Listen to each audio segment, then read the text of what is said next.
Mr. Speaker, and thank you to my colleague from Oregon and Florida. I appreciate your support on this important resolution. I rise today to support House Resolution 421 to honor the first American women to participate in the United States space program.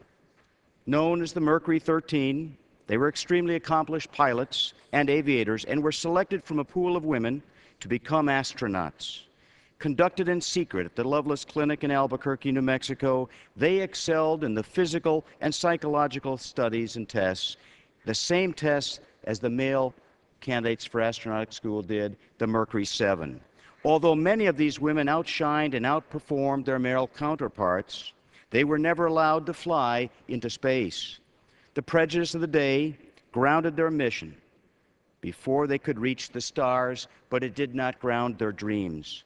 In 1961, just before their final phase of training at the Naval Aviation Center in Pensacola, Florida, the Mercury 13 women received notice that the program had been canceled.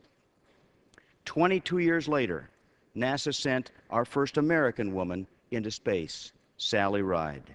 In these past decades, the groundbreaking achievements of the Mercury 13 women have often been overlooked.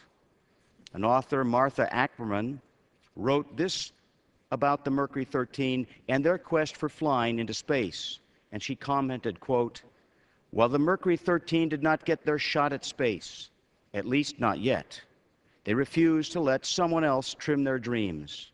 They fought for what they wanted, what they believed in, and spoke out against discrimination," close quotes. The Mercury 13 women, as already stated, were Jerry Cobb, Jean Nora Jensen, Wally Funk, Irene Leverton, Myrtle K. Cagle, Jane Hart, Jerry Truhill, Rhea Hurl Woltman, Sarah Ratley, Bernice B. Stedman, Jean Hickson, Jan Dietrich, and Marion Dietrich. I had the honor of meeting several of these very tough and spirited women at the University of Wisconsin in Oshkosh in a commencement ceremony, and I was privileged and honored to present to the Mercury 13 women an honorary degree, an honorary doctorate. Today, I have the extreme privilege to honor these phenomenal and extraordinary women on the floor of the United States House of Representatives. I urge my colleagues to support this resolution and their pioneering spirit that has advanced the rights of women everywhere. And as women have demonstrated, the sky is not the limit.